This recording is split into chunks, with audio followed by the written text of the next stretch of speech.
మహానాడు ఆరంభం అదిరింది. నందమూరి తారక రాముడికి నివాళి, జెండా మోసిన కార్యకర్తల స్మరణ, సంక్షేమ పథకాల అమలు, అభివృద్ధి దిశగా అడుగులు తదితర అంశాలతో పాటు దివంగత నేతలను గుర్తు చేసుకుంటూ సాగిన మహానాడుకు పసుపు శ్రేణులు పోటెత్తారు.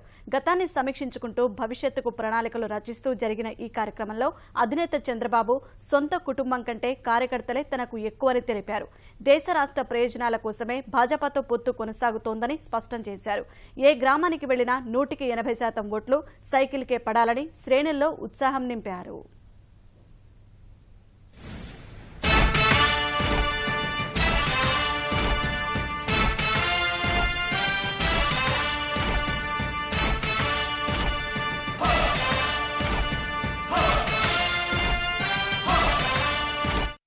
జయశంకర్ గారి సాగర తీరం విశాఖ ఏయూ ఇంజనీరింగ్ కళాశాల ప్రాంగణంలో ఏర్పాటు చేసిన తెదేపా 36వ మహానాడు వైభవంగా ప్రారంభమైంది. రాష్ట్రంలో పార్టీ అధికారం చేపట్టాక సొంత గడ్డపై రెండోసారి నిర్వహిస్తున్న మహానాడుకు కార్యకర్తలు, నాయకులు అంచనాలకు మించి హాజరయ్యారు. సాధారణ కార్యకర్తలాగా నమోదు కేంద్రంలో చంద్రబాబు ₹100 చెల్లించి సభ్యత్వం తీసుకున్నారు. మహానాడు ప్రాంగణంలో ఏర్పాటు చేసిన పార్టీ వ్యవస్థాపక అధ్యక్షుడు నందమూరి తారక రామారావు జీవిత విశేషాలు, పార్టీ 10 ఏళ్ల పోరాటాలను ప్రతిబింబించే ఫోటో ప్రదర్శనతో పాటు ఎన్టీఆర్ ట్రస్ట్ ఆధ్వర్యంలో ఏర్పాటు చేసిన రక్తదాన శిబిరం, ఎన్టీఆర్ సుజల స్రవంతి రక్షిత మంచినీటి ప్లాంట్లను చంద్రబాబు ప్రారంభించారు. పార్టీ వ్యవస్థాపక అధ్యక్షుడు ఎన్టీఆర్కు భారతరత్న కోసం ప్రతి ఒక్కరూ పోరాడదామని అధినేత చంద్రబాబు పిలుపునిచ్చారు. స్థాయిలో ఎప్పుడూ రాజీ పడలేదు.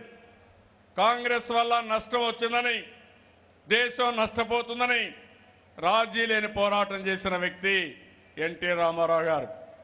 ఆయన ప్రభుత్వాన్ని బర్తరఫ్ చేసిన భయపడకుండా మళ్లీ తిరిగి 30 రోజులు పోరాడి ఇందిరాగాంధీ చరిత్రలో తిరిగి ముఖ్యమంత్రిని చేసిన ఏకైక వ్యక్తి ఎన్టీఆర్.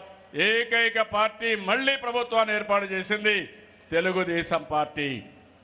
అందుకే ఈ మహాసభ ద్వారా కేంద్ర ప్రభుత్వాన్ని ఒకటే కోరుతున్నాం.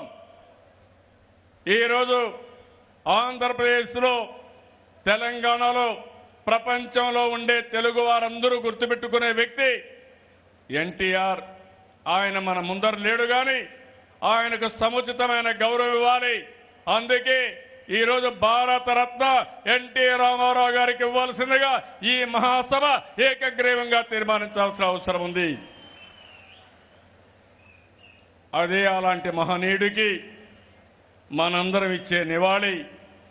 ఇది సాధించడం కోసం ఈ మహాసభ ద్వారా మన పార్లమెంట్ మెంబర్స్ కానీ, ప్రభుత్వం కానీ, అటు తెలంగాణ పార్టీ కానీ అందరం కూడా ప్రయత్నం చేస్తామని చెప్పి నేను మీకు తెలియజేస్తున్నాను. ఆంధ్రప్రదేశ్లో అమరావతి నిర్మాణం, పోలవరం ప్రాజెక్టుల పూర్తి రెండూ తమ ప్రభుత్వానికి కీలక అంశాలని చంద్రబాబు స్పష్టం చేశారు. కేంద్రంలో ప్రతిపక్ష హోదా సాధించిన ఏకైక ప్రాంతీయ పార్టీ తెలుగుదేశం మాత్రమేనన్న సీఎం జాతీయ స్థాయిలో తెలుగుదేశం పార్టీ పోషించిన కీలక పాత్రలను చంద్రబాబు ఈ వేదికగా గుర్తు చేశారు. బాబు వస్తే జాబు వస్తుందన్న నమ్మకాన్ని నిలబెట్టుకుంటున్నామని తెలిపారు. ఎన్నికల మేనిఫెస్టోలో చెప్పిన వాటికంటే ఎక్కువ పథకాలు రాష్ట్రంలో అమలు చేస్తున్నామని చంద్రబాబు తెలిపారు. ఏ రాష్ట్రంలోనూ అమలు చేయని విధంగా నిరుద్యోగ భృతి అమలు చేస్తున్నట్లు వెల్లడించారు. సాంకేతికతతో ఆంధ్రప్రదేశ్ను విజ్ఞాన కేంద్రంగా తీర్చిదిద్దేందుకు కృషి చేస్తున్నామని అన్నారు. ఎన్ని కష్టాలున్నా పర్వాలేదని 24,000 కోట్ల రూపాయలు రుణ విముక్తి చేసిన ఏకైక ప్రభుత్వం ఆంధ్రప్రదేశ్ ప్రభుత్వం. ఆ విషయం మీరు గుర్తుపెట్టుకోవాలి.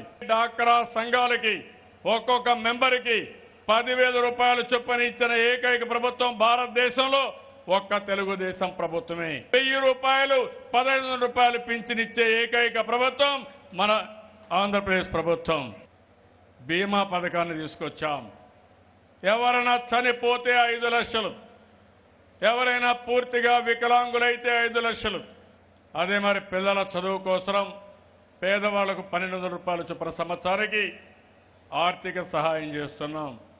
వెల్ఫేర్ హాస్టల్ని రెసిడెన్షియల్ స్కూల్స్ గా మార్చడం, ఇంకో పక్క మెరుగైన విద్యా విధానానికి శ్రీకారం చుట్టడం. కొంతమంది పిల్లలు చదువుకోవాలంటే విదేశ చదువుకు కూడా ఆర్థిక సహాయం చేస్తున్నాం. దేశంలో ఎక్కడా తవ్వని ఫామ్ ఫండ్స్ మనం తవ్వాం. దేశంలో ఎక్కడా ఎన్ని సిమెంట్ రోడ్లు మనం వేశాం. 2 సార్లు విశాఖపట్నంలోనే పెట్టుబడుల కోసం పార్ట్నర్షిప్ సబ్మిట్ పెట్టాం. అటు కేంద్రం, అదే మరి ఇంకొక పక్కన సిఐ, గవర్నమెంట్ ఆఫ్ ఆంధ్రప్రదేశ్ ముగ్గురు కలిసి ఈ కార్యక్రమాన్ని చేశాం.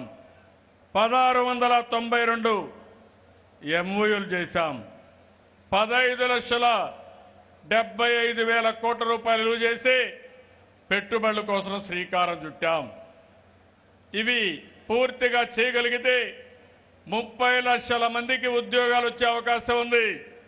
కియా కార్ల కంపెనీ వచ్చింది, హీరో మోటార్స్ వచ్చింది, అదే మరిగా ఇసుజీ ట్రక్స్ కానీ ఆటోమొబైల్స్ కింద వారు కూడా వచ్చే పరిస్థితి వచ్చారు. హార్డ్వేర్ వస్తున్నారు, టైర్ ఫ్యాక్టరీస్ వచ్చాయి, ఏరోస్పేస్ డిఫెన్స్ వస్తున్నారు, వ్యవసాయ ఆధార పరిశ్రమలు వస్తున్నాయి. నేను ఒకటే ఆలోచిస్తున్నాను, ఇక్కడుండే ప్రజలకి మనం ఉపాధి కల్పించాలి.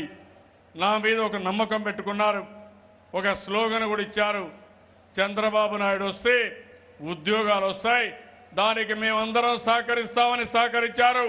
ఆ మాట తప్పకుండా నిలబెట్టుకునే బాధ్యత నేను తీసుకుంటాను, దాంట్లో అనుమానమే లేదు.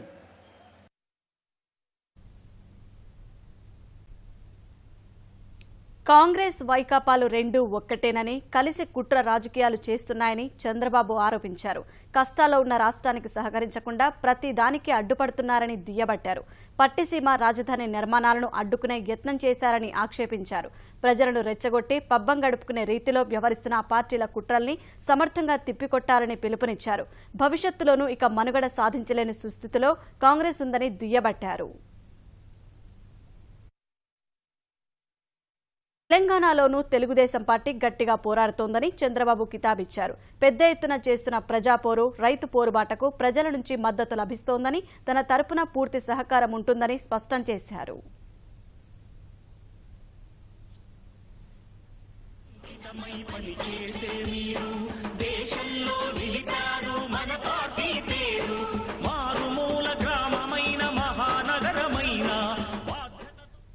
తెలుగుదేశం క్రమశిక్షణకు మారుపేరు అని గుర్తు చేసిన ఆయన, ఎవరు ఉల్లంఘించినా కఠిన చర్యలు తప్పవని హెచ్చరించారు. గంటన్నరకు పైగా సీఎం చంద్రబాబు వివిధ అంశాలపై సుదీర్ఘంగా మాట్లాడారు.